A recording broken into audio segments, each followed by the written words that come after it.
было достаточно много людей, и было принято решение о создании культурного центра. Почему создавать культурный центр нужно было? Потому что нужно сохранять язык, обычаи, культуру, традиции, которые несколько стали забываться. И особенно центр актуален для молодежи. Почему? Потому что молодежь сегодня все-таки она хочет знать язык, но он не преподается в Казахстане.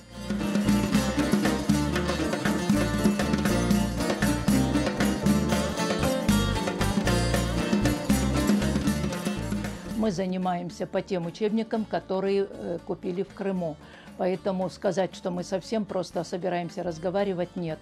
Хотя школа начиналась для того, чтобы знать свой разговорный язык, так как немногие дома говорят на родном языке. А этому мы уделяем очень большое внимание.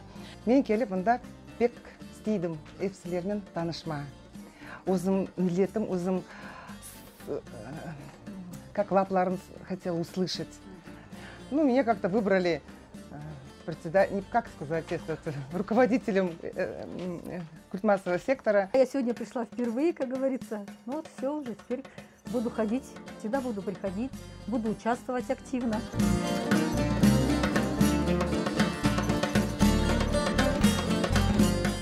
Особую значимость мы уделяем Дню памяти. Это Дню памяти депортации. Выступают там наши обычно совет старейшин, читается Коран.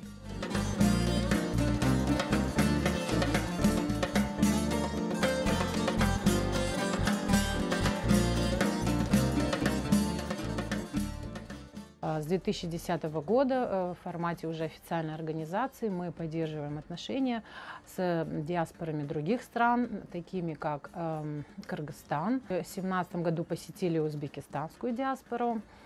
В 2015 году мы посетили Всемирный конгресс крымских татар в Анкаре. По нашей такой вот переписи примерно около 600 человек, ну, как бы проживают на территории Алматы и области. Вот. Но как бы на мероприятия такие, на масштабные, порядка 130 человек приходят, это, ну, как бы в среднем.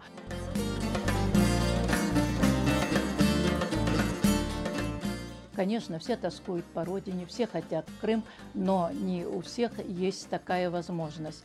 У нас или нам часто задают вопросы, а почему вы не переезжаете в Крым? Будучи в Крыму, я это слышала часто. А не переезжаем, потому что у многих семьи смешанные, и в этом возрасте уже оставлять детей или родственников оказывается намного тяжелее.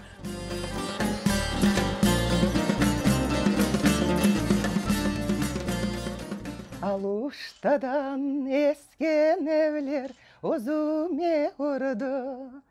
Балалықтан кечкенерге көз яшым тұшты.